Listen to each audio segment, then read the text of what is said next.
नमस्कार, आप सभी का स्वागत है आपके अपने YouTube channel fun with S Kumar में।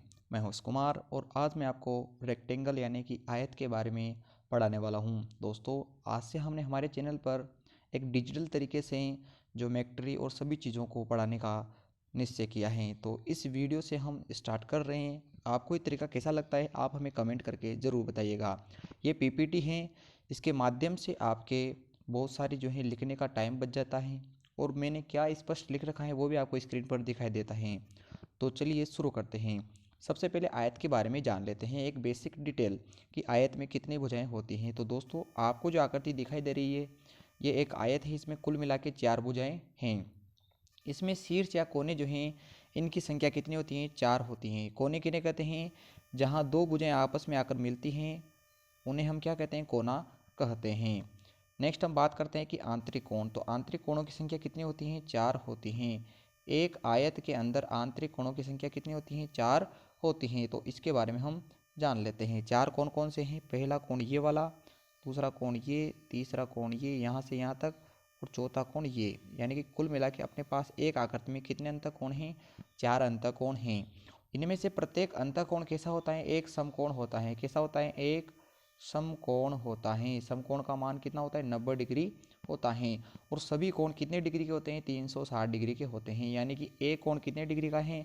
90 डिग्री। तो चारों कोण कितने डिग्री के होंगे? चूंकि 4 अंतःकोण है तो चारों कोण होंगे आपके पास 360 डिग्री के।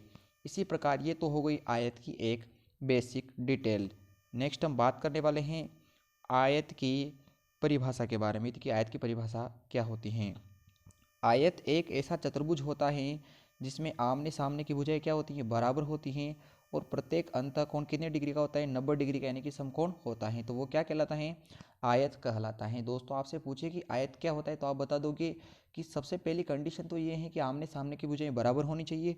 और दूसरे नंबर की कंडीशन ये है कि यह जो है भुजाएं, उनका कोण कितना होना चाहिए? प्रत्येक कोण 90 डिग्री का होना चाहिए। तो ये इसकी एक पूरी सटीक परिभाषा होती हैं। नेक्स्ट हम बात कर लेते हैं आयत की कुछ विशेषताओं के बारे में। पहली विशेषता जो है वो ये है कि आमने सामने की भुजाएं बराबर होगी और समांतर होगी। समांतर का मतलब अगर ये एक किरण इधर चल रही है तो दूसरी किरण भी उसकी तरफ ही चलने वाली होती हैं। तो इसमें आपस में आमने सामने की जो भुजाएं तो बराबर भी होती हैं और क्या होती हैं? समांतर भी होती हैं। और प्रत्येक अंतःकोण कितने डिग्री का होता है? 90 डिग्री का होता है। नेक्स्ट और विशेषताओं के बारे में बात कर लेते हैं। आयत क्या होता है? एक समांतर चतुर्भुज होता है। क्या होता है? एक समांतर चतुर्भुज होता है। तो ये जो आपको आकृति दिख रही है, दूसरी आकृति किसकी है? समांतर चतुर्भुज की है। समांतर चतुर्भुज भी एक ऐसा चतुर्भुज होता है जिसमें आमने सामने की भुजाएं बराबर होती हैं। जैसा कि आप स्क्रीन पर देख पा रहे हो, पहली भुजा ए है तो इसके सामने वाली भुजा भी ए होती हैं।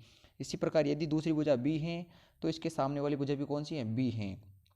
परंतु इसमें एक कमी होती है जो आयत के अंदर नहीं है। आयत में तो चारों कोण कितने डिग्री के होते हैं? 90 डिग्री के होते हैं। यानी कि प्रत्येक कोण 90 डिग्री का होता है। और चारों कोण कितने डिग्री के होते हैं? कुल मिला के 360। इसमें भी चारों कोण होते तो 360 डिग्री के ही हैं। समांतर चतुर्भुज में भी चारों कोण होते तो 60 डिग्री के ही हैं, परंतु इसमें प्रत्येक कोण 90 डिग्री का नहीं होता है। ये इसकी सबसे बड़ी कमी है कि इसमें प्रत्येक कोण 90 डिग्री का नहीं होता है। इसीलिए समांतर चतुर्भुज एक आयत नहीं होता है। आयत तो एक समांतर चतुर्भुज है। क्यों? क्योंकि इसमें लंबाई चौड़ाई और आपस में भुजाएं बराबर होती हैं। इसी प्रकार समांतर चतुर्भुज में भी आपस में भुजाएं जो हैं बराबर होती हैं आमने सामने की। परंतु समांतर चतुर्भुज में प्रत्येक कोण 90 डिग्री का नहीं होता है। नेक्स्ट हम बात कर लेते हैं कि आयत की और क्या क्या विशेषताएं होती हैं। आयत जो है दोस्तों एक चक्रीय चतुर्भुज होता है। चक्रीय चतुर्भुज किसे कहते हैं? कि एक वृत्त जो है, एक वृत्त के अंदर आप यदि एक आयत रख देते हो, एक वृत्त के अंदर जो एक आयत रखा जाता है इसे हम क्या कहते हैं? चक्रीय चतुर्भुज कहते हैं। परंतु एक चक्रीय चतुर्भुज कभी क्या नहीं होता? आयत नहीं हो सकता, क्योंकि दोनों में डिफरेंस है। आप आकृति देखकर ही बता सकते हो कि कौन एक आयत है और कौन एक आयत नहीं है। तो ये इसकी एक महत्वपूर्ण विशेषता हो जाती है। इसके बाद अपन लास्ट बात कर लेते हैं इसके विकर्ण के बारे में कि विकर्ण क्या होता है। तो दोस्तों, कोने शीर्षों, जो दो शीर्ष होते हैं, दो शीर्षों को मिलाने वाला रेखाखंड, दो शीर्षों को मिलाने वाला जो रेखाखंड होता है वो क्या कहलाता है? विकर्ण कहलाता है। क्या कहलाता है? विकर्ण कहलाता है, यानी कि आयत के आमने सामने वाले शीर्षों को मिलाने वाली भुजा विकर्ण कहलाती हैं।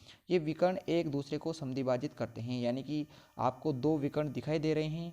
ये दोनों विकर्ण जो हैं आपस में एक दूसरे को काटते हैं, समद्विभाजित करते हैं, दो बराबर भागों में बांटते हैं और लंबाई में भी क्या होते हैं, बराबर होते हैं। तो आपको याद रखना है कि आयत के अंदर विकर्ण समद्विभाजित भी करते हैं, एक दूसरे को काटते भी हैं और आपस में बराबर भी होते हैं।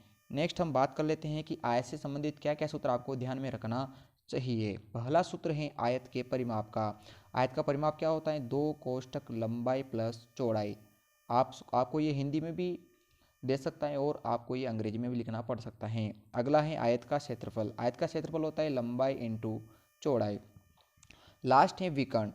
विकर्ण जो है लंबाई का स्क्वायर इंटू चौड़ाई का स्क्वायर पहले आप निकालोगे, फिर उसका अंडर रूट यानी कि वर्गमूल निकालोगे। क्या होता है वर्गमूल का सूत्र, सबसे पहले लंबाई का स्क्वायर फिर चौड़ाई का स्क्वायर निकालोगे और फिर उन दोनों का क्या कर लोगे, वर्गमूल यानी कि अंडर रूट निकाल लोगे। इसी प्रकार आप आयत का क्या निकाल सकते हो, विकर्ण निकाल सकते हो। एक कंडीशन और है जहाँ पर दो आयत एक साथ दे दिए जाते हैं।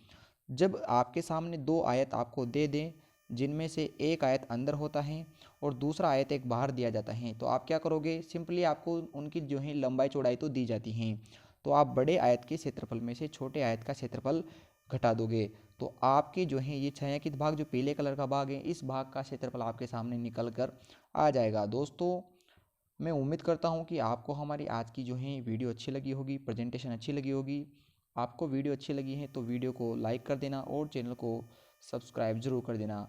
और ये BSTC फर्स्ट ईयर वालों के लिए स्पेशल मैथ हैं, चूँकि कोई भी जो है यूट्यूब पे BSTC फर्स्ट ईयर वालों की क्लासेस रेगुलर नहीं लेता है, परंतु हम अपने चैनल पर रेगुलर क्लासेज अपलोड करते हैं।